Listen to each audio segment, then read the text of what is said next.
Olá, pessoal, tudo bem com vocês? Eu sou o André e é um prazer ter vocês aqui nesse momento nos assistindo. É você também que está aí nos acompanhando no YouTube e também no Spotify. Estamos começando mais uma aula do Praticadamente.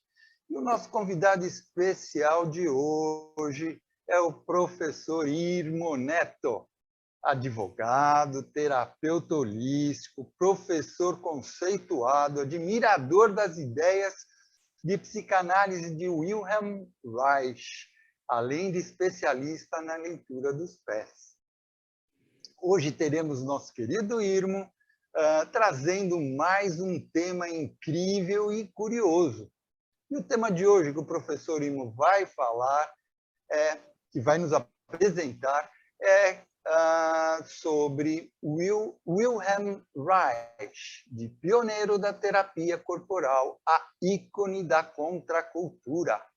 E aí, ficou curioso? Então, fique aqui conosco que já o Irmo vai falar mais sobre o assunto. Mas antes de passar a palavra para o nosso convidado, eu só gostaria de lembrar que estamos em todas as mídias, como o Instagram, o Spotify, YouTube, Facebook e também no WhatsApp. Sigam praticadamente e compartilhem. Irmão, agora eu passo a palavra para você. Boa noite, pessoal. Sejam bem-vindos todos que estão aqui ao vivo, todos que vão me ouvir depois no Spotify, né, no Instagram, no YouTube, nas outras mídias.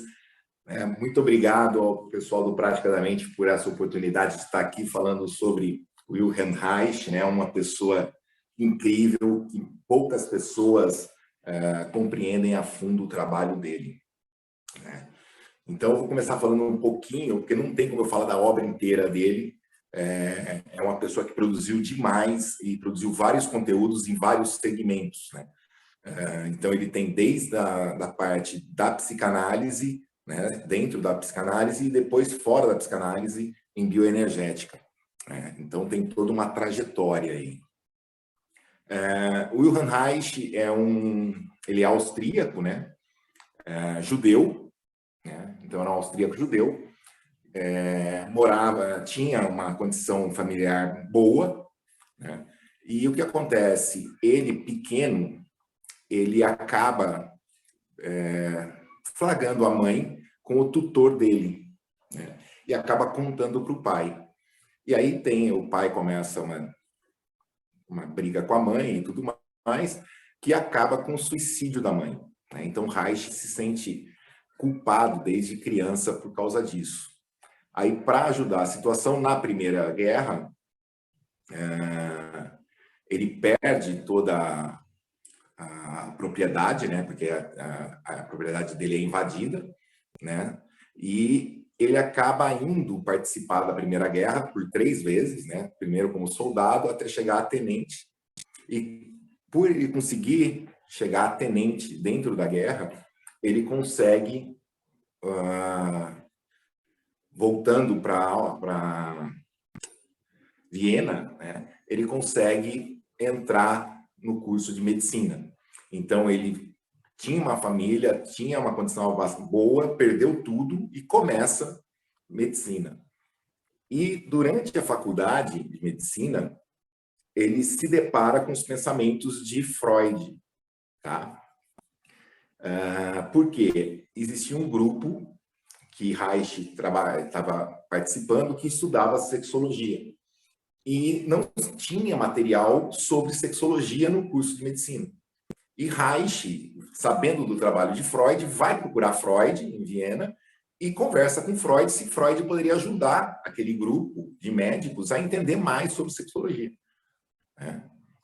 E acaba aí começando uma relação entre Reich e Freud, que culmina com Reich assim, se adaptando muito ao pensamento freudiano, né? E começa aí uma amizade que vai durar um bom tempo.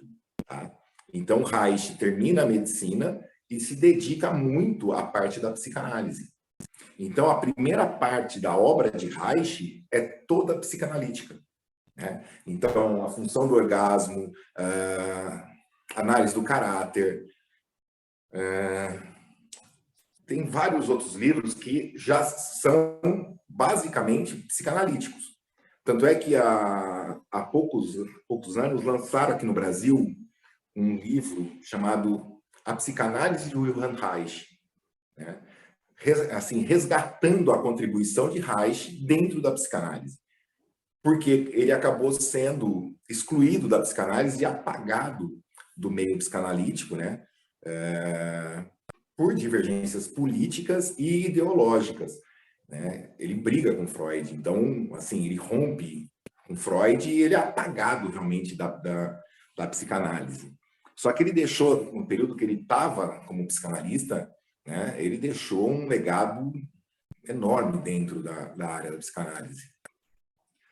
Reich chega a tomar conta das clínicas populares de Viena para Freud, né? E ele que cria a metodologia psicanalítica para atendimento do público daquela clínica, das clínicas, né? Então, Reich era o braço direito de Freud por muito tempo. O que acontece é que Reich pega a teoria de libido de Freud, né, e leva ao extremo. Tá? Quando Reich faz isso, ele começa a trabalhar dentro dos manicômios, né, e começa a trabalhar com histéricas no seguinte sentido: ele percebia que histéricas tinha muito problema respiratório e problemas cardíacos, né? Problemas relacionados a essa área do corpo. E ele descobria também que as histéricas tinham pouco prazer na genitália. Então, o que ele começou a fazer? Ele começou a trabalhar com elas para que elas voltassem a ter prazer na genitália, e ele descobriu que conforme elas iam se restabelecendo prazerosamente, toda aquela parte relacionada aos problemas na região do peito desaparecia. Então, no livro A Função do Orgasmo, ele coloca uma frase que eu acho interessante: eu descobri o ponto no corpo da angústia, né? E o que Reich chamava de angústia naquela época, nós chamamos de ansiedade hoje. Isso é bem bacana, tá? Então, o que Reich chamava de angústia, a gente chama hoje de ansiedade. Ele falou que o ponto da angústia é no peito, né? E quando eu estava escrevendo esse último livro, né, que eu ainda estou bolando como publicar, porque é um livro digital, relacionando o fetiche pelos pés com essa parte da psicanálise, né? Tanto é que o fetiche pelos pés é o único fetiche real dentro da psicanálise. O resto são taras, né? Mas fetiche mesmo é só com relação aos pés. Eu tive que voltar a estudar Reich, né? E estava junto à pandemia, para mim foi muito bom, porque eu consegui ler praticamente quase toda a obra dele já disponível, né? Faltam alguns textos mais políticos, mas os textos da prática, né? da técnica, eu consegui ler. E aí o que acontece? Quando Reich fala isso, ele descobre que as pessoas têm muito pouco prazer consigo mesma. Ele fala que a repressão social, né, o meio em que a pessoa está inserido, acaba gerando na pessoa uma falta de contato consigo mesma. E essa falta de contato consigo mesmo, baseado na teoria da libido de Freud, gerava angústia. Ok? Então, Reich começa a trabalhar isso e descobre que quando a pessoa tem um orgasmo pleno, né, que ela se satisfaz com aquilo, aquela sensação reverbera por todo o corpo da pessoa. E aí a pessoa entra num estado de relaxamento. Então, ele fala que a fórmula do orgasmo é tensão, carga, orgasmo, descarga e relaxamento. Se não seguir essa linha, tem algum problema, né? E ele foi muito mal compreendido a hora que ele falou isso, porque esse orgasmo pode ser um orgasmo de uma criança mamando. né? Ele relata, num dos livros dele, se eu não me engano, esse texto está na Biopatia do Câncer, de um bebê que estava mamando e tinha esses orgasmos, né? Ele ficava com tensão, carga, de repente o corpo dele estremecia todo, ele relaxava e dormia. Então não é assim, as pessoas entendem muito errado Reich por causa disso. Freud também, porque Freud fala muito da sexualidade, né? Das fases sexuais. Mas o que acontece? Reich, quando ele lança a função do orgasmo, ele lança que existe um mecanismo para você mensurar o prazer, um ciclo de prazer, né? Ele chama de orgasmo porque é o máximo que um ser humano pode ter no corpo dele, mas não é só genital. O problema é que daí ele começa a ser taxado, né? A gente está falando de 1924. Imagina, ele solta isso e começa a ser taxado pelos outros médicos, entendeu? De terapeuta do sexo, de depravado sexual, e, assim, pega muito mal para ele. Aí, juntando essa fase que ele começa a levar burdoada por causa da tese dele, ele, trabalhando nas clínicas, descobre que a neurose, né, a maior formador de neurose é a sociedade.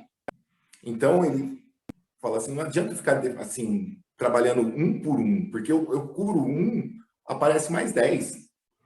Então, tem que tratar quem está fabricando esses neuróticos, que é a sociedade.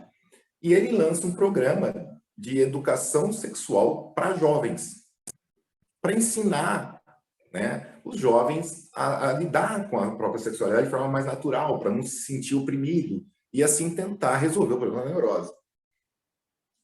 E em Viena, ele começa a tentar abrir espaço para esse programa dentro do Partido Comunista.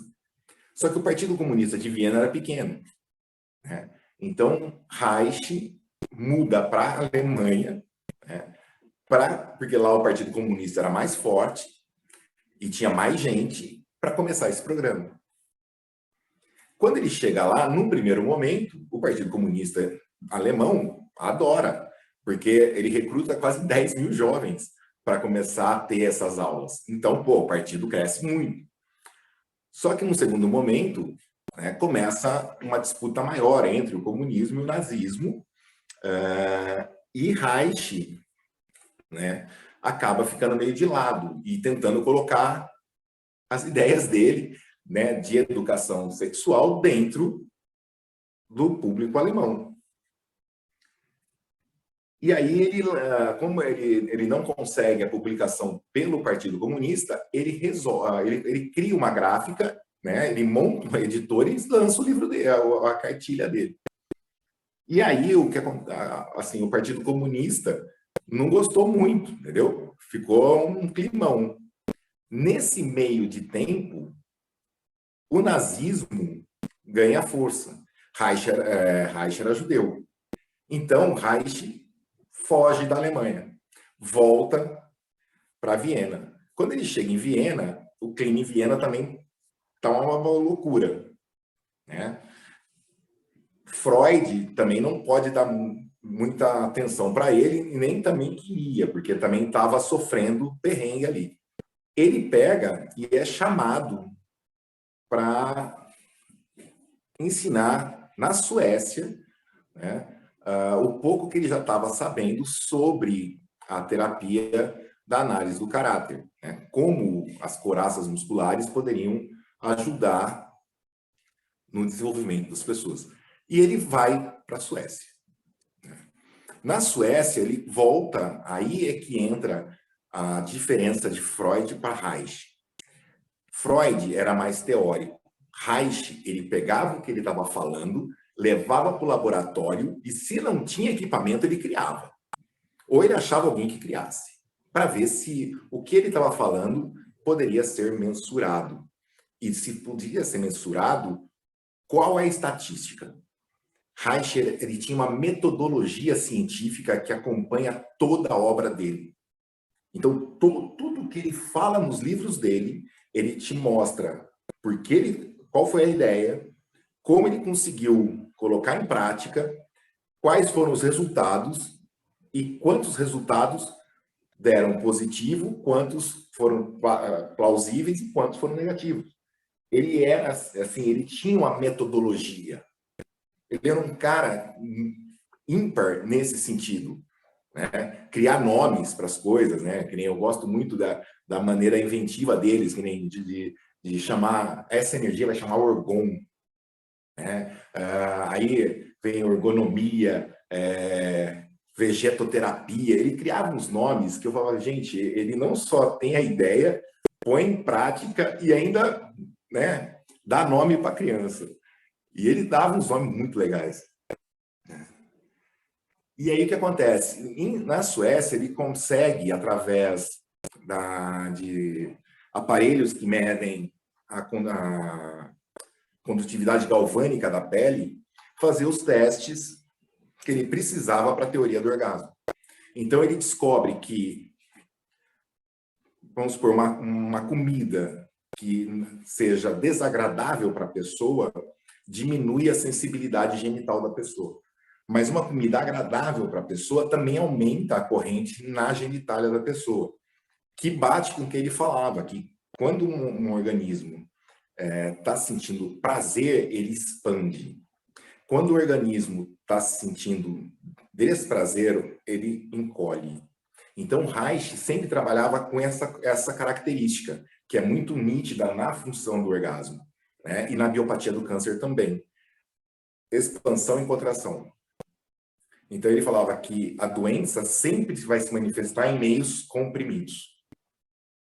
Um organismo que entra nesse processo de fechamento, de contração, a tendência é uma retenção do fluxo energético naquela área. Então, a energia, né, do que ele chama de energia vital, não vai rodar pelo corpo, e aí ela vai acabar criando ali pontos que vão facilitar o crescimento do que ele chamou de bacilos da morte, né? Bacilos T.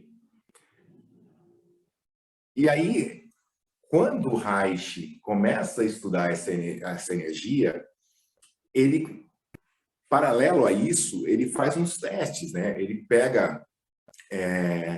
ele estava falando sobre câncer, né? Ele já estava descobrindo essa relação das couraças com câncer, quando ele vai num seminário e vê as imagens de sangue, né? De um filme. E ele fala assim, gente, eu já vi esses negócios, mas eu já vi isso quando eu estava estudando a decomposição de material orgânico. Aí ele começa a pegar esse estudo e ele começa a fazer o quê? Ele pega, por exemplo, uma grama, né, que está morta, ele põe ela numa autoclave, ou seja, esteriliza tudo, põe tudo isso esterilizado numa placa de Petri com agar-agar ou um nutriente, fecha. Em tese, não é para nascer nada, porque está tudo morto, né? Está tudo esterilizado. E do nada começava a brotar o que ele chamou de bíons. Eram pequenas partículas azuis que começavam a crescer, assim, a brotar, e de repente elas iam se unindo e formavam uma ameba que começava a crescer. E Reich falou que como isso poderia acontecer? Se estava tudo, como é que a vida está? Como é que aquilo é vida? Porque aquilo pulsava. Então, para Reich, tudo que pulsa, tem esse movimento de expansão e contração, está vivo, né? Ele começa a fazer pesquisa sobre isso. E quando ele começa a fazer as pesquisas sobre os bíons, né, já está numa fase onde ele já entra em atrito, já teve o atrito com Freud, porque Freud fala da pulsão de morte, né? Então, você cura a neurose de uma pessoa e, assim, surge outra. Não tem aquele... curei, a pessoa ficou legal, entendeu? E Reich se frustrava muito com isso, né? E Freud já sabia que não ia ter mesmo como, porque você cura a neurose, mas ela volta para o meio que gera a neurose, né? Então, assim, você ameniza o problema, mas cura, não. E Reich se revoltava com isso.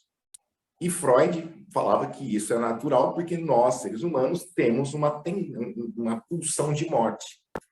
E Reich foi contra isso completamente, porque Reich falou o seguinte: eu não vejo essa pulsão de morte em uma ameba.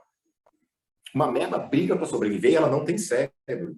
Então, se uma ameba que não tem cérebro briga para sobreviver, nós somos uma ameba com cérebro. Então, nós temos uma parte do mecanismo de defesa, né, desse mecanismo de contração e expansão dos mecanismos primários da ameba.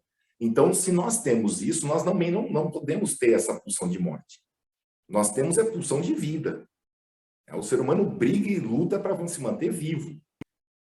Tanto é que é o ser mais adaptável do planeta. Então, Reich sempre brigou por isso, né? E aí começa o embate dele com Freud, e eu acho muito bonito Reich virar e falar assim: Freud não está errado, ele está incompleto. Ele nunca falou que Freud estava errado. Ele sempre, quando se referia a Freud, ele se referia com carinho e falava assim: Freud não está errado, está incompleto. Eu achei o máximo isso, né? E Reich daí começa, ele já está, assim, ele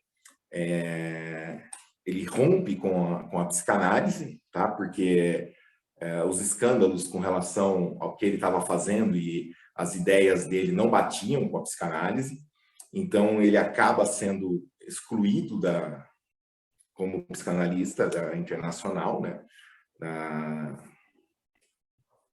Dentro do meio que ele estava acostumado, e aí ele se lança de vez nas pesquisas que ele queria. Então, Reich é um cara que ele sempre estava estudando alguma coisa, porque ele nunca conseguia auxílio de pessoas que já estudavam aquilo. Então, cada hora ele era obrigado a estudar uma coisa que não fazia parte da vida dele, para compreender melhor o que ele estava vendo dentro da vida dele, né? Então, ele vai estudar biologia, depois ele vai estudar biodinâmica, biodinâmica não, porque a biodinâmica já vem dele. Ele vai estudar física, ele vai estudar química, ele vai estudar um monte de coisa para compreender o que ele estava vendo nas experiências dele. E é muito interessante porque, assim, ele vai sendo expulso de países até ele parar nos Estados Unidos. Quando ele chega nos Estados Unidos, é que ele amplifica as pesquisas com relação à energia orgânica, que é a energia do orgasmo. E aí ele cria as caixas orgônicas, né, que ele chama de acumulador de orgone. Então, as pessoas entram dentro dessa caixa, recebem lá o fluido vital, saem, e ele começa a perceber melhoras incríveis nas pessoas, né? Pessoas com câncer, né, tendo benefícios com aquilo. Ele nunca falou que a caixa orgânica cura o câncer, mas ele falava que ajudava muito, né? E tinha pessoas que entravam em processo de remissão, né? Então, e assim, as pesquisas, gente, não é que ele punha a pessoa lá, não. Ele ia medindo qual horário do dia era melhor, qual horário do dia tinha mais energia ou menos energia dentro da caixa, como é que era o sangue da pessoa no decorrer do tempo que ela ficava. Então, ele tirava o sangue e media o sangue da pessoa. Porque ele descobriu o seguinte, isso em 1940 já, 42, ele falava o quê? Detectar o câncer é muito simples, é muito barato. Basta uma gota de sangue, uma placa de Petri e um pingo de água com sal. A hora que você põe isso no microscópio e você olha, se o sangue se desintegrar em bíons azuis, que são bolinhas azuladas que brilham, a pessoa está bem. Agora, se ele se desintegra muito rápido e também você vê bacilos T, que é um dos bacilos pretos em forma de um T, né, que T seria TOT, né, que é bacilo da morte, ele falava que a pessoa está com câncer. Então ele falava assim, é muito barato você conseguir arrumar meios de prevenção do câncer, porque com esse teste você já consegue começar a trabalhar a pessoa que está se desenvolvendo nisso. E assim, o que espanta é quando você pega, por exemplo, para ler a biopatia do câncer, as pesquisas que ele faz, você não vê hoje, né? É muito interessante você ver a dedicação e a seriedade das pesquisas que ele fez ali com aquelas pessoas, com os animais, né? As medições. Ele descobre que a célula cancerígena é anaeróbica, por conta própria. Hoje a gente sabe, mas ele descobriu por conta própria, né? Ele descobre que as pessoas com câncer vão ficando anêmicas. Mas por que vão ficando anêmicas? Porque elas vão perdendo ferro. E o que vai dentro da caixa orgânica? Ferro. Né? Como é que funciona a caixa orgânica? É madeira, aí depois da madeira uma camada de bombril, palha de aço. Bombril, palha de aço, bombril, palha de aço. E a última camada dentro da caixa é uma chapa de ferro. Então, se você olhar, parece um freezer. Porque ele descobriu que essa energia, que ele chamou de orgão, ela caminha sempre na direção do metal. Só que conforme ela caminha na direção do metal, o metal repele ela. Então, ela vai sempre caindo para dentro dessas camadas até chegar no meio da camada, que é mais fechada. E aí ela fica presa ali dentro. Então, quando a pessoa entra ali, recebe aquela carga nela, né? Que é uma energia que faz bem para ela, no seguinte sentido, funcionaria como se fosse um antibiótico. Né? O antibiótico não mata a doença, o antibiótico para o crescimento da doença para que o seu corpo consiga combater. A caixa orgânica funcionaria da mesma forma para Reich. Você entraria lá dentro, você receberia aquela carga extra de energia, o que daria um alívio para o seu organismo, e aí ele teria força para combater o câncer. Tá? Então, essa era a ideia de Reich. Tá? E depois, assim, quando ele começa a falar sobre isso, junta essa parte da energia com o que ele já sabia das couraças musculares e o que ele aprendeu de psicanálise, o que ele aprendeu de medicina, ele vai criando toda uma série de técnicas que visam o quê? O desbloqueio dessas couraças e também a energização desse corpo. Então, Reich, ele trabalha no fluxo oposto a Descartes, né? Ele vai unindo os conhecimentos e melhorando a técnica para ajudar as pessoas. Ele vai amplificando a técnica, né? E ele tem como medir, ele vê o desencoraçamento, ele vê tudo isso, né? Eu não vou entrar nessa parte das couraças musculares e análise do caráter, porque senão seria uma live muito extensa. A ideia hoje é fazer vocês entenderem um pouco a vida desse cara. E Reich acaba fazendo o quê? Quando ele começa a descobrir essa energia orgânica, ele começa a trabalhar com ela dentro das caixas orgânicas, fazendo medições e tudo mais, ele vai viajar e ele vê no lago e ele descobre que essa energia estava presente no lago. E ele fala uma coisa que é incrível, essa energia sempre se movimenta do leste para o oeste. Então, a energia orgão, ela tem um sentido do leste para o oeste. E tem várias sociedades secretas que sempre trabalham muito essa linha leste-oeste. Pode ser que essas sociedades secretas, que são bem mais antigas do que Reich, já soubessem dessa energia orgão que Reich estava descobrindo. Tá?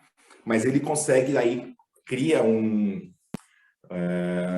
telescópio orgão, que era um telescópio que ele conseguia colocar umas lentes e ver essa energia circulando na natureza. E aí, ele, empolgado, né, com isso, ele começa a trabalhar a hipótese de que essa energia também pode ser manipulada na própria natureza. E ele cria um negócio chamado Chessbusters, né, que são umas máquinas que tem uns tubões enormes, assim, que ele apontava para as nuvens, e ele não só apagava Cloudbusters, que ele apagava as nuvens, como também fazia chover. E, gente, eu fiz um Cloudbuster, bem pesado, né? Assim, e assim, apontava para as nuvens, a nuvem apagava. É incrível, não sei se, assim, funciona. E eu não estou louco porque eu cheguei para o meu sobrinho e falei, olha lá, eu vou apontar para a luz, cheguei para o meu sogro, para minha esposa, e a gente brincava na praia com aquilo, e aquilo apagava. Apagava a nuvem. Tá? Então, é impressionante. Né? Como eu fiz os experimentos com a caixa orgânica, né, e tem até vídeos no meu canal que provam que funciona. Funciona. Né? Só que o que acontece?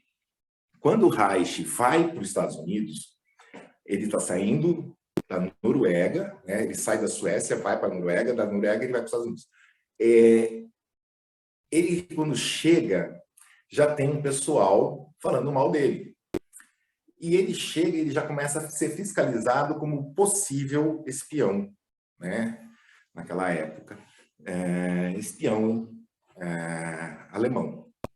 Quando ele vai para o Oregon, que ele monta o instituto dele e começam as pesquisas, né? E muita gente difamando ele, começava a ter boatos que lá era clube de nudismo, que ele pregava o sexo livre. Então, assim, ele sofreu bastante. Né? E o FDA ficou em cima dele um tempão, tá? Até conseguir, né, falar que ele era charlatão, que aqueles acumuladores não serviam para nada e tudo mais, que ele estava enganando as pessoas, tomando dinheiro das pessoas, tudo mentira, né? E ele acaba sendo preso, tá? Por causa de um desrespeito que o sócio dele fez para bancar, né? A financiar o projeto dele com esses Clubbusters que traziam chuva. E ele acaba sendo preso. E Reich, quando vai preso, né, ele vai preso em 1957, ele morre logo em seguida. Porque, assim, imagina um cara desse, com uma vitalidade dessa, com uma gana de explorar, preso. Né? E o que mais chama a atenção na vida desse cara é que ele sempre, sempre defendeu as ideias dele. Podiam expulsar ele do país, ele começava tudo de novo, do zero, ou seja, ele teve que começar tudo do zero por 6 vezes, né? E isso ele nunca esmoreceu. A vida pessoal dele também, ele teve vários casamentos. A filha dele, chamada Eva Reich, acaba se reconectando com ele, né?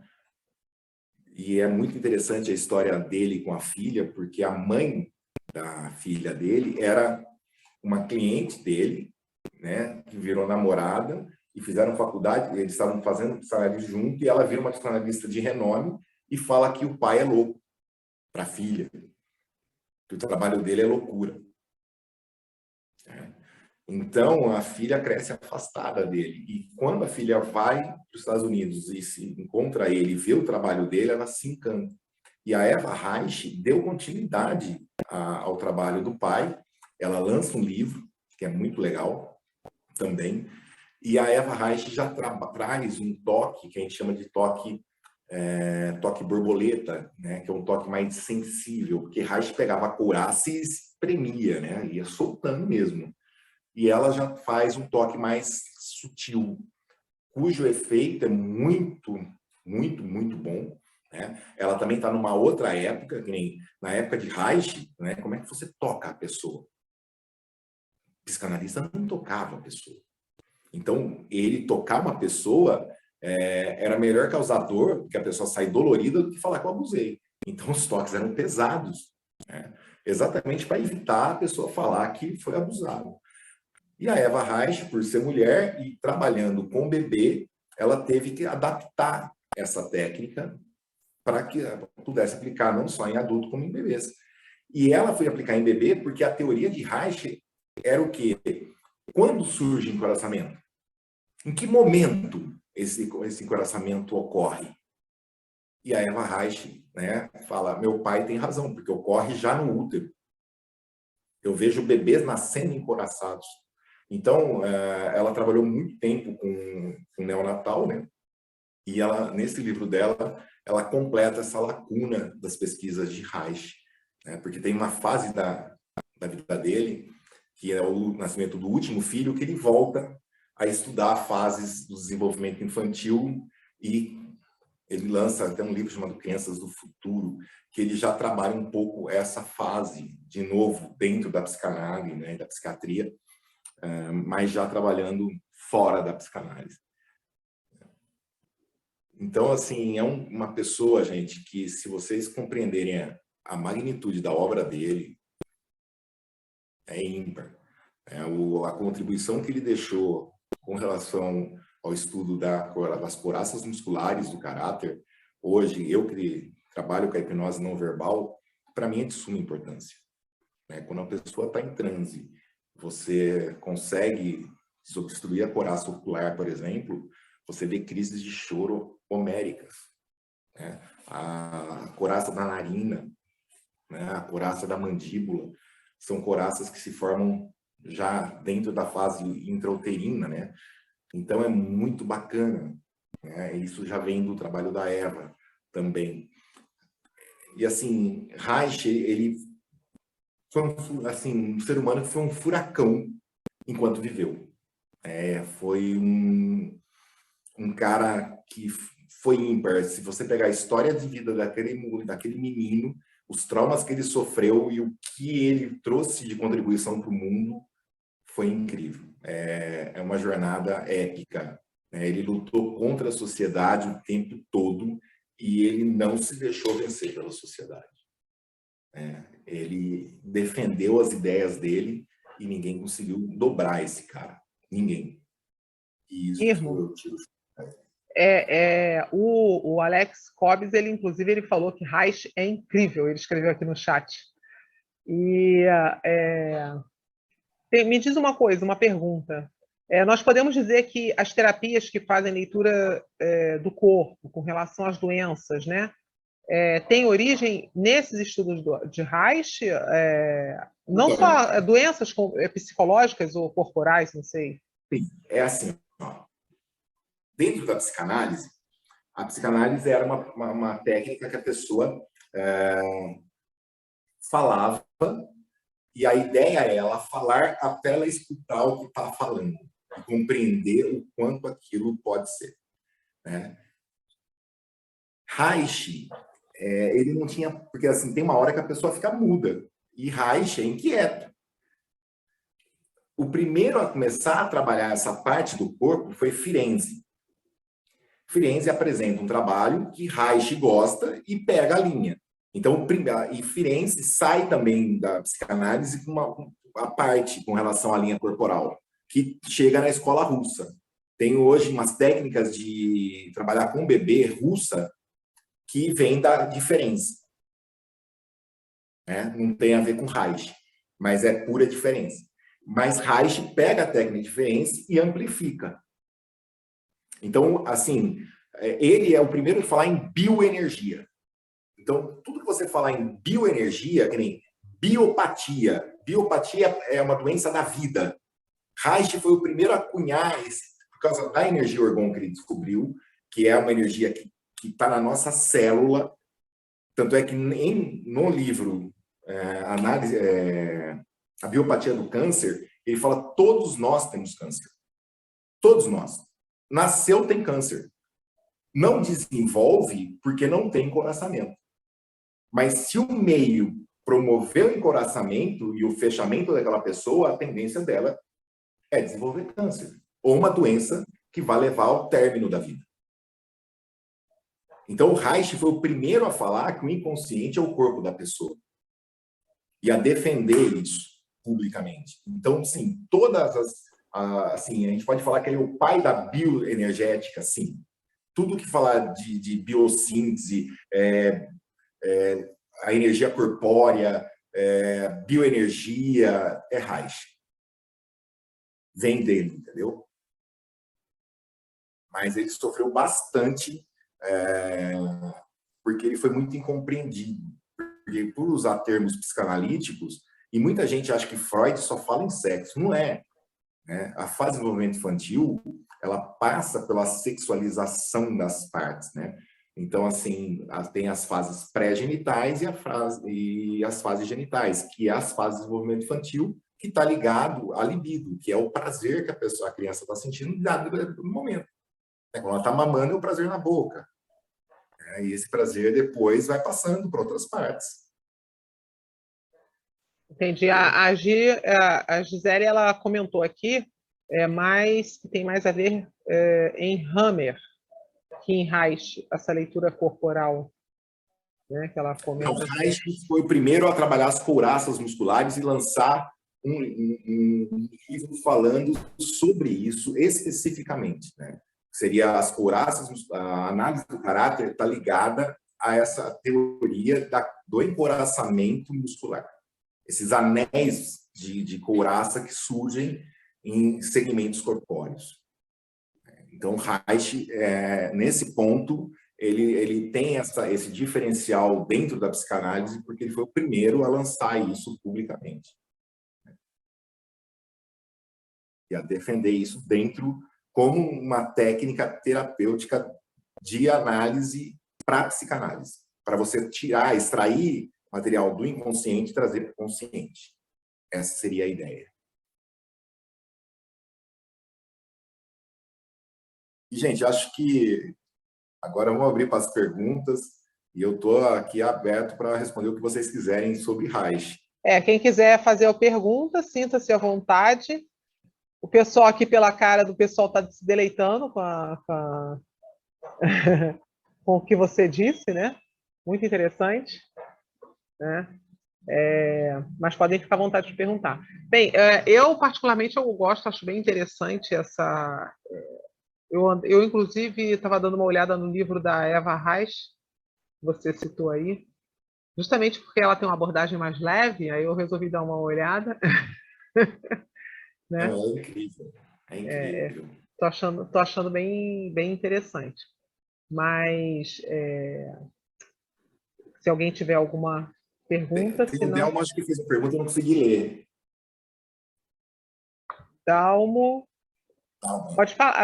Pode falar, Dalmo? Não sei se ele pode.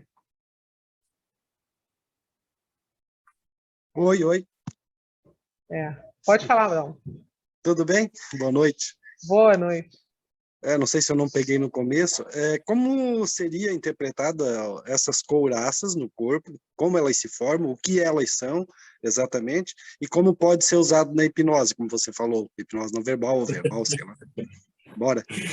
É outra live, né, você quer? Mas vamos lá. Se não souber o que é a couraça, não adianta falar da couraça, entendeu? É que assim, vamos lá. É que eu vou ter que botar no ouvido aqui porque eu tô sem fone e sem bateria. Tá.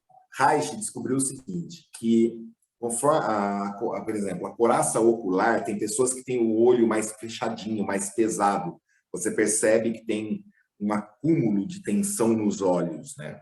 Tem pessoas que têm a mandíbula fechada, né? Fala até entre os dentes, que é uma couraça. Então, o que Reich descobriu? Que fazendo movimentos de massagem, você desencouraça essas áreas. Tanto é que ele aperta muito aqui, assim, às vezes, a pessoa, essa região que dói, e a pessoa grita. Né? A pessoa vai abrindo. Então, você vê, às vezes, a pessoa dizendo... Ai! Agora que ele consegue estourar a couraça, a pessoa dá aquele esputa berro. Então, a couraça do pescoço, né? Então, são toques que você vai soltando essas áreas. Reich trabalhava essa soltura. Quando você coloca a pessoa em transe hipnótico, né, na não verbal, ela começa a entrar em abreação, né, que você chama de abreação, que a gente chama de catarse. Ele começa a se bater. E você consegue perceber aonde ela trava. Existe um bater que não corresponde ao bater geral. Então, aquele ponto que, tipo, ela está batendo esse ombro, mas não está batendo esse. Eu vou e começo a mexer nesse ombro e soltar essa musculatura, até ele ficar igual ao outro. Quando acontece isso, às vezes a pessoa entra em crise de choro, em crise de riso, começa a se contorcer, e tudo isso é a exclusão daquela neurose e o corpo, né, mostrando para mim o caminho que aquilo está fazendo. E aí eu vou dando esses toques, né, fazendo assim, eu gosto muito de apoiar o pé das pessoas e para soltar a couraça pélvica, eu coloco uma música de batida de samba, por exemplo, e vou soltando a pelvis. E de repente a pessoa engata uma primeira lá e vai embora, entendeu? Só que em transe. e de repente começa a rir, de repente começa a chorar, tem N emoções aflorando, né? E aí ela vai tomando consciência do que está acontecendo naquelas emoções. Tanto é que quando ela volta, ela fala, nossa, quando aconteceu isso, eu lembrei disso, lembrei daquilo, que é a função de pegar o que estava no inconsciente e trazer para o consciente para que isso possa ser trabalhado, né? Tirar de um lugar para o outro. Essa é a filosofia de Reich com relação às couraças musculares, né? Elas se formam por causa de repressões sociais. Certo. E a primeira pergunta é como identificar essas couraças? Então, isso é bem mais complexo. Bem resumido, bem resumido, bem resumido. Resumindo, você vai ver ponto de tensão no corpo, que nem uma pessoa que tem, por exemplo, bruxismo, né? O bruxismo é típico do encoraçamento da mandíbula. Certo, já Você vê uma tensão na mandíbula aqui, ó, nesse músculo do lado aqui. Você vê uma tensão na boca. Então, se você vê essa tensão na boca, a ideia é soltar essa tensão. A hora que você consegue soltar muscularmente essa tensão, né, a pessoa em transe hipnótico entra em um processo cartático mais intenso. Então, você consegue perceber, durante o transe, por exemplo, se a musculatura da mandíbula está rígida, se ela está flácida, se a pessoa abre fácil a boca ou não, né? Tem pessoas que, durante o transe, se segura a boca, ela abre. E tem pessoas que, cara, que você põe a mão aqui, que você começa a mexer, ela trava, ela resiste. Então, se ela resiste, eu sei que eu tenho que soltar essa mandíbula. Eu sei que o trabalho vai ser mais no rosto, né? Tem pessoas que, durante o transe, você vê que ela está se batendo, mas o corpo está assim, ó. Então, eu empurro o ombro para baixo e puxo o pescoço para cima. E você vê a resistência dela fazer esse movimento. E aí você vai soltando devagarzinho e, de repente, ela começa a perceber isso. Quando ela se dá conta da posição do corpo, ela entra no módulo de exclusão de neurose. Até porque tudo que está no mental está no corpo. Se você não tiver reações fisiológicas, não vai resolver o problema. E isso é Reich. Essa é a teoria de Reich. Beleza, obrigado. Reich foi o primeiro a falar que o inconsciente é o corpo de uma pessoa. Onde há flacidez e onde há tensões são pontos de encouraçamento. Porque até a flacidez é um encouraçamento que entrou em colapso. Perfeito. Obrigadão, Igor. Nada. Interessante. A Marcinha falou, então, no caso, é um tipo de nó de tensão muscular, o encoraçamento, né? Só que é um nó que é tipo um anel. Esse nó não é uma tensão só nesse músculo, é nessa região toda. Entendeu? Então, quando você solta, por exemplo, a couraça do pescoço pega o ombro, pega toda essa parte. Então, não é só um nódulo, tipo, não um nódulo aqui, é um encoraçamento. A energia, você percebe, assim, é muito legal quando você vê uma pessoa em transe, por exemplo, ela está dançando como se fosse ela fica sinuosa dançando. Eu falo que é igual a Sinira, sabe? A Sinira, ela fica igual. Só que você percebe que esse movimento, de repente, trava. Ele fica só de um lado. Então, você sabe que aqui está encoraçado. Interessante. Eu vou voltar aí, mas só para fazer um comentário. O Alex Cobb falou que o Dave Navarro é um pós-reichiano que vale a pena estudar também. Sim, o Frederico Navarro, Lower é o mais famoso, né? Mas o Frederico Navarro é incrível, é incrível. Eu tenho um último livro dele que eu estava lendo agora. O Frederico Navarro é muito legal porque os livros são fininhos. Então você pega aquele livro, é bem fininho, você fala, isso aqui eu leio, não tapa. É fininho porque ele fez resumido do resumo. Tanto é que assim, eu gosto muito de riscar as partes mais importantes. No Frederico Navarro eu nem risco, porque senão eu risco o livro inteiro. É louco, porque exatamente, pequeno, irmão, é isso mesmo. Exatamente, cara. Né? É horrível você pegar o livro dele para ler, achando que você vai... eu vou dar uma lidinha hoje à tarde, é fininho. Amigo, você dançou. Dançou, porque até você compreender aquela frase dele foi 3 horas. É Interessante. muito denso, Alex. Eu acho o Frederico O Alex falou que a anamnese dele mudou após o Reich. Conta aí, Alex, o que você mudou na sua anamnese? Então, boa noite a todos, como vocês estão? Boa noite. Estou aqui me encaminhando aqui para viajar. Olá, pessoal. Então, o que mudou principalmente foi que eu comecei a pesquisar toda a fase, tanto intrauterina, quanto os primeiros anos, né, de vida da pessoa. Isso fez uma diferença incrível em entender o comportamento da pessoa, tudo que aconteceu desde a fase intrauterina até a fase de nascimento. Você começa a traçar, começa a fazer muito sentido o que a pessoa traz para a clínica, quando você começa a entender essas fases do desenvolvimento da pessoa e como os traumas são instalados e como o caráter da pessoa também é formado a partir dessa fase aí. É incrível, é incrível. Estou falando bobagem? Se eu estiver falando bobagem, você me corrige. Mas isso aí só quando a pessoa lembra, né? Porque tem gente que fala assim, eu não sei, eu não lembro, vou ter que perguntar à minha mãe, vou ter que perguntar a alguém. Exatamente. E eu peço para ela fazer essa pesquisa. Para ela perguntar para o pai, perguntar para a mãe, eu peço para ela fazer essa pesquisa. Se ela não tiver essa informação, para ela na próxima sessão já vir com essas informações. Ela pesquisar na família, quem souber, às vezes é um amigo de infância que lembra de alguma coisa que aconteceu na infância, que lembra para ela, né? Então eu sempre faço essa pesquisa, está muito interessante, está muito diferente a minha forma de fazer anamnese hoje em dia. Interessante que isso aí vira uma terapia para a pessoa, né? Ela fazer uma pesquisa Sem sobre dúvida. a infância. Então, exatamente. Quando você fala da anamnese, eu acho interessante, porque eu nunca passei por isso, né? Porque eu não fico perguntando nada para a pessoa, eu olho o pé da pessoa e pelo pé eu já vou falando para a pessoa, né? Então, eu descobri que o que eu faço com os pés chama-se psicanálise ativa, né? Kamikaze ainda, mas assim, então eu vou falando e a pessoa percebe que eu sei e ela se solta a falar, né? E aí o corpo dela também já vai me dando referencial do que eu estou vendo no pé.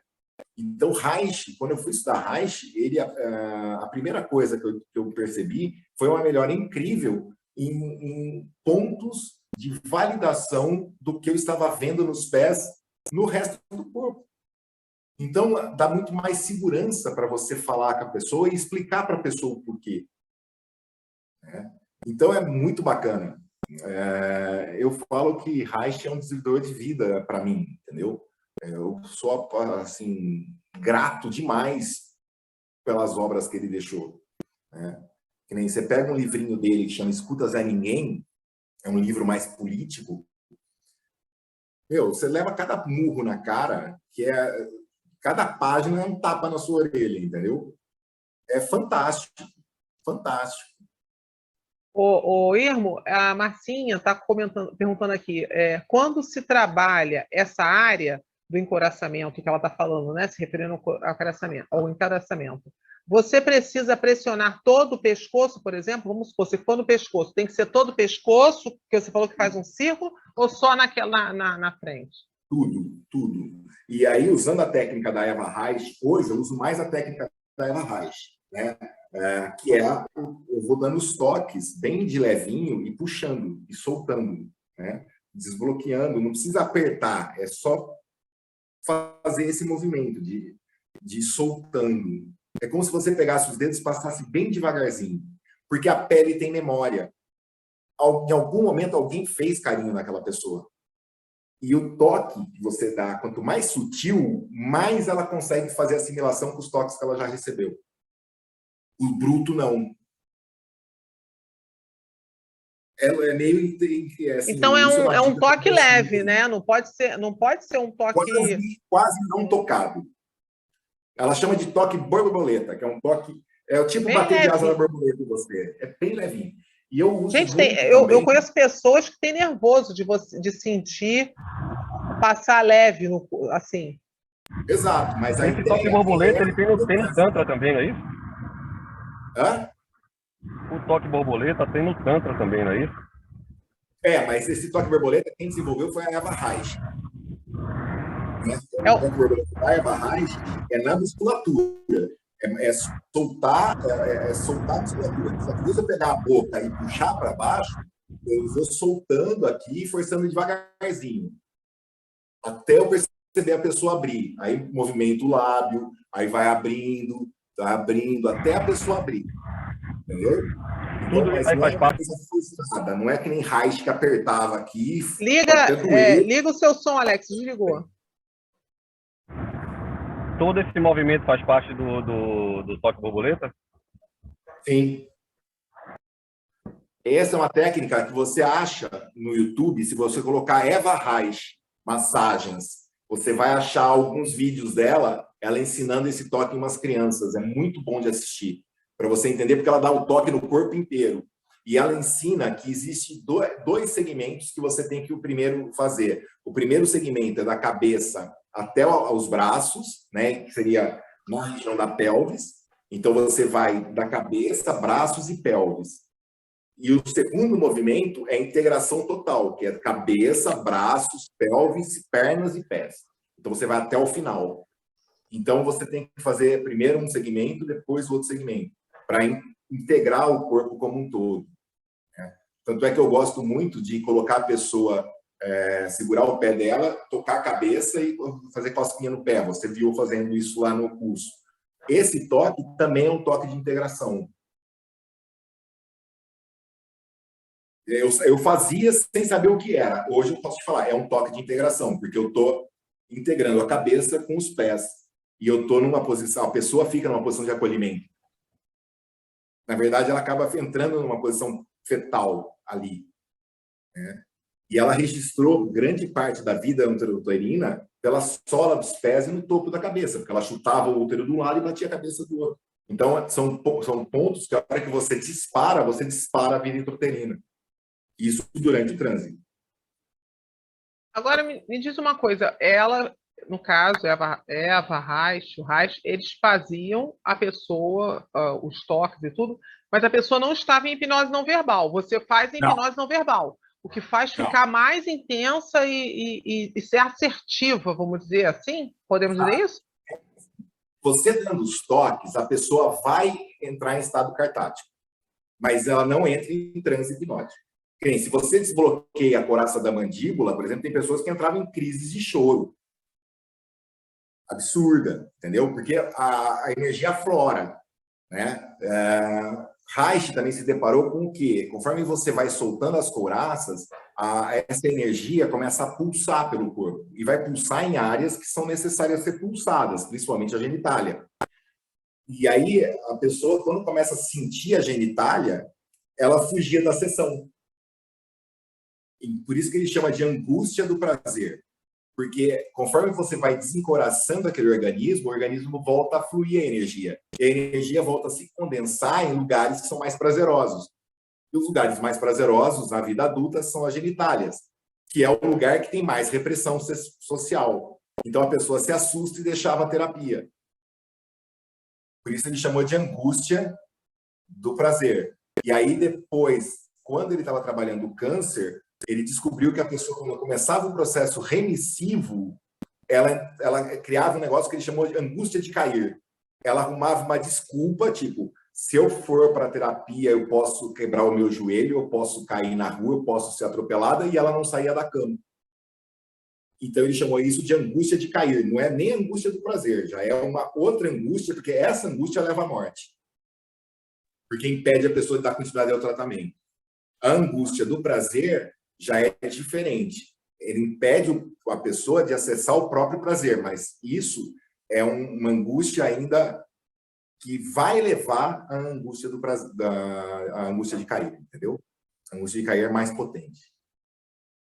É interessante porque, na verdade, normalmente as pessoas, quando estão passando por um processo terapêutico, em que elas também têm que enfrentar, de uma certa forma, algo que ela sinta que vai mexer, até alguma dor, ela às vezes arruma uma desculpa para não ir na terapia, né? Pode. Entendeu? Isso Reich chamou de angústia. Assim, é que na terapia, as sensações corpóreas, os formigamentos corpóreos acontecem. Né? conforme você vai desencoraçando. E esses formigamentos, eles param em regiões mais erógenas. E aí a pessoa acaba assustando, entendeu? E ela acaba fugindo da terapia. É interessante que em tudo quanto é lugar o pessoal está, quando é para lidar com a dor ou com o prazer, no caso, o Reich, né, que você disse que quando ela vai chegar perto daquele prazer, ela foge, né? Foge porque a repressão social, é o que Reich falou, a repressão, tanto é que esqueci agora o nome do primeiro manifesto que ele lança, mas ele bate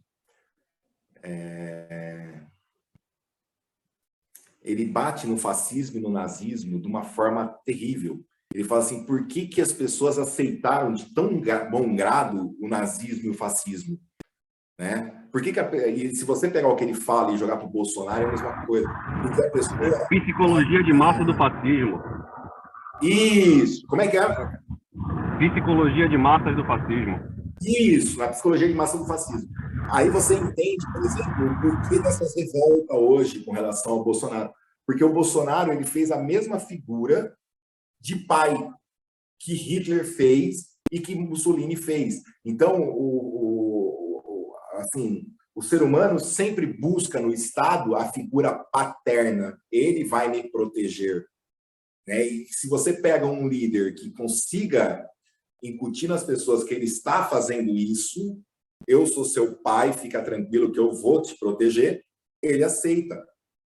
E Reich pega pesado em psicologia do fascismo, né? Psicologia de massa do fascismo, exatamente nessa característica do inconsciente coletivo, como você consegue manipular esse inconsciente coletivo e dominar esse inconsciente coletivo muito fácil, muito fácil. É interessante, você me fez até uma... Vamos filosofar um pouco, né? Você vê, a repressão sexual gera uma série de traumas, a repressão emocional, de você não poder expressar, de repente, um choro, que normalmente criança sofre muito isso, né? Não chora. A repressão, várias repressões... várias repressões que você... Às vezes a repressão de não poder demonstrar que está insatisfeito ou infeliz numa situação.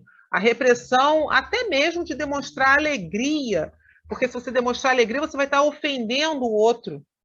Então, todas essas repressões, de uma certa forma, elas vão trazer traumas nas pessoas, porque às vezes a gente atende uma pessoa e não propriamente ela está assim, vamos dizer assim, enrustida, não por causa de uma situação de dor. Às vezes até uma situação que ela não pode demonstrar que ela está feliz em mudar uma situação, fazer uma coisa, e aí ela se trava por não poder demonstrar. Então, assim, a repressão, de uma forma geral, ela acaba trazendo traumas e encoraçamentos na pessoa, né? Exatamente, é essa a realidade. E aí, o que ele trabalha? Que nem Frederico Navarro, eu estava lendo agora, que Reich não trabalha muito essa parte do nariz. Né? Ele trabalha os olhos, a boca, mas ele não fala do nariz. E Frederico Navarro, nesse livro, Caracterologia pós-Reichiana, alguma coisa assim, o título do livro, ele fala para você desobstruir essa parte do nariz. Não é o veretoterapia caracteroanalítico, não? Isso.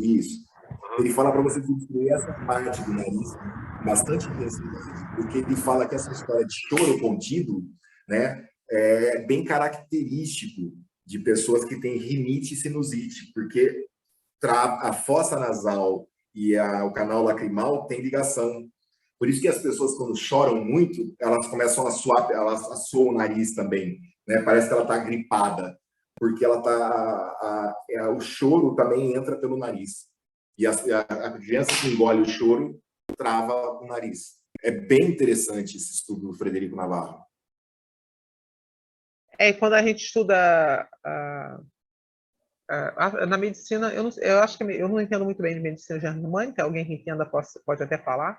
Também tem isso, né? Você olhar pelo o sintoma da doença, normalmente a manifestação algo que a pessoa deixou de manifestar, vamos dizer assim, né?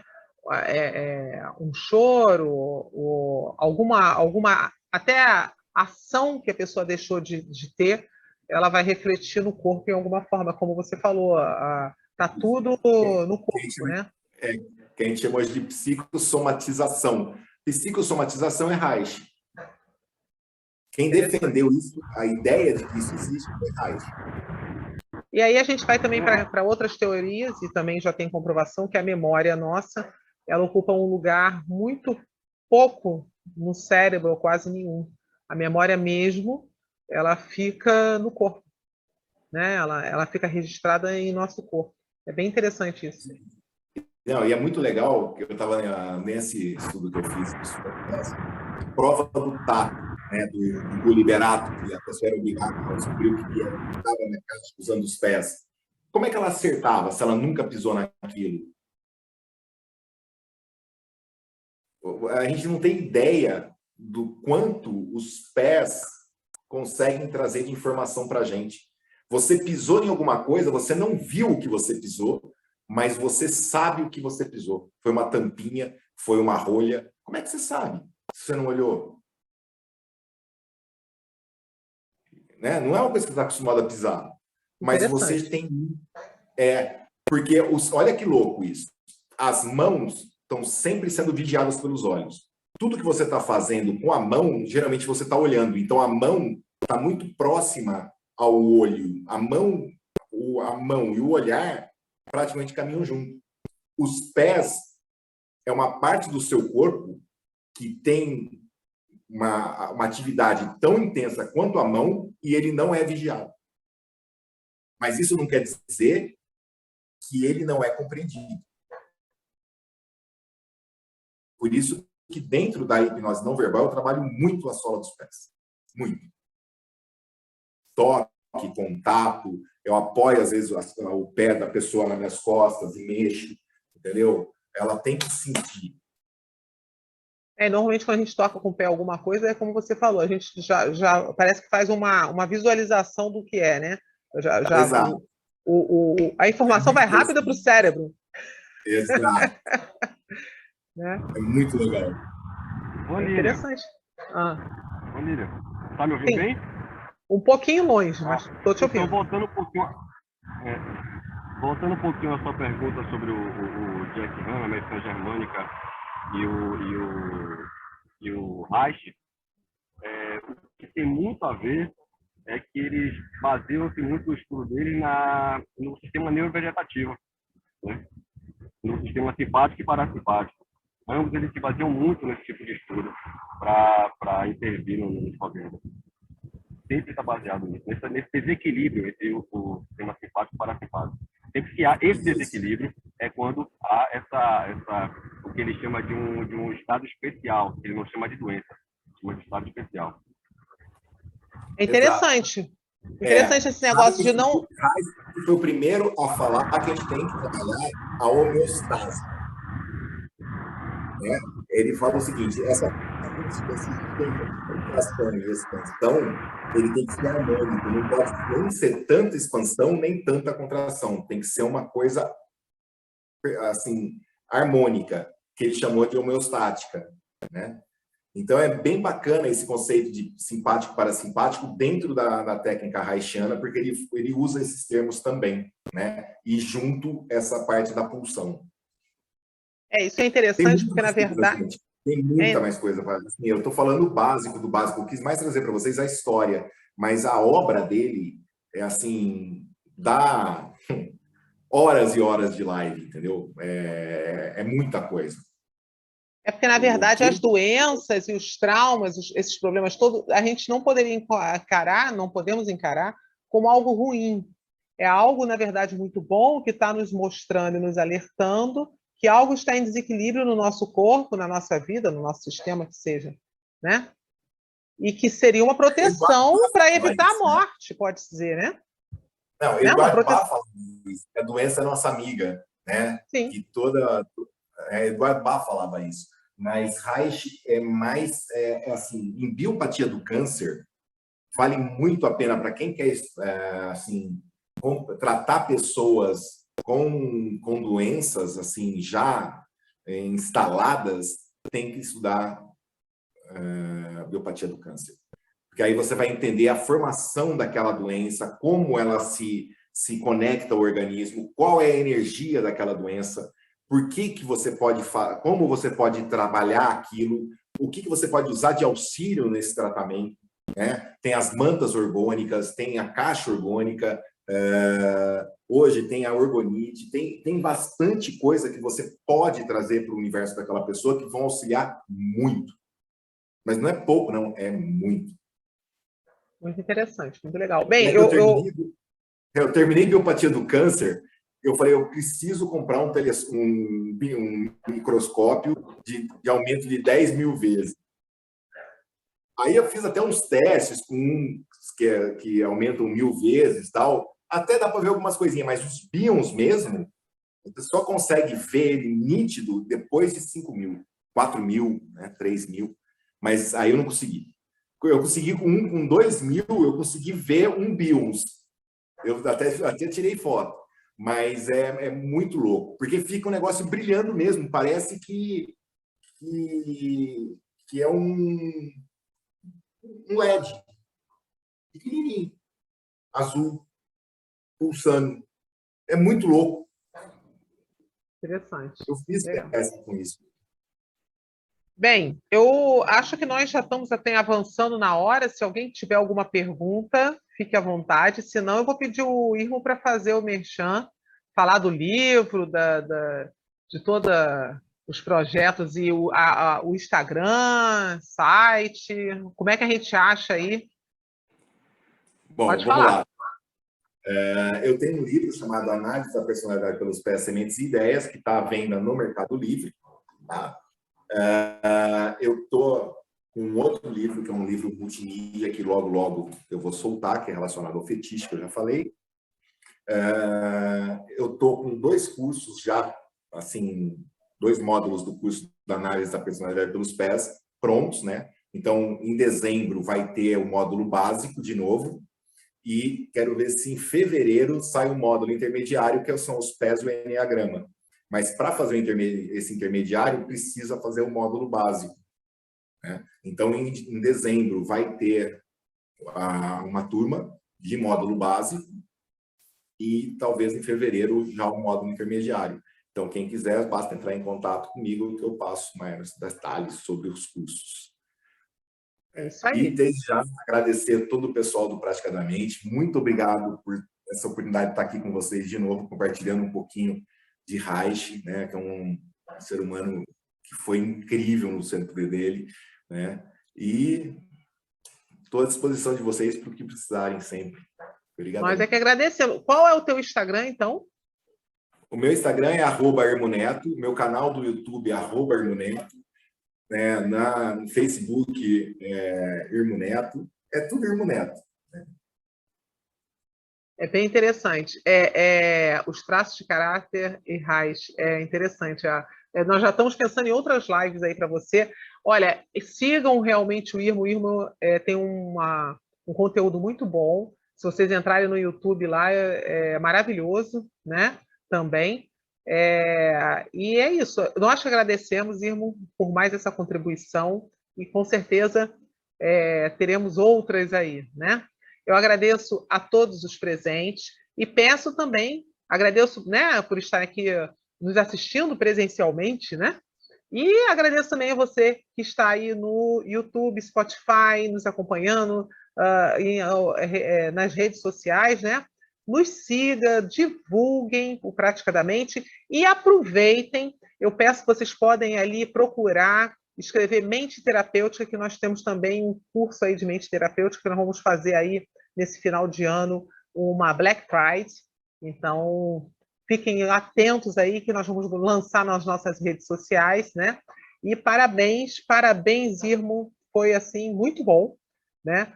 E peço a vocês então nos sigam e vou me despedindo aqui e agradecendo. Até mais, até a próxima resenha, a próxima aula do Praticadamente. Até mais.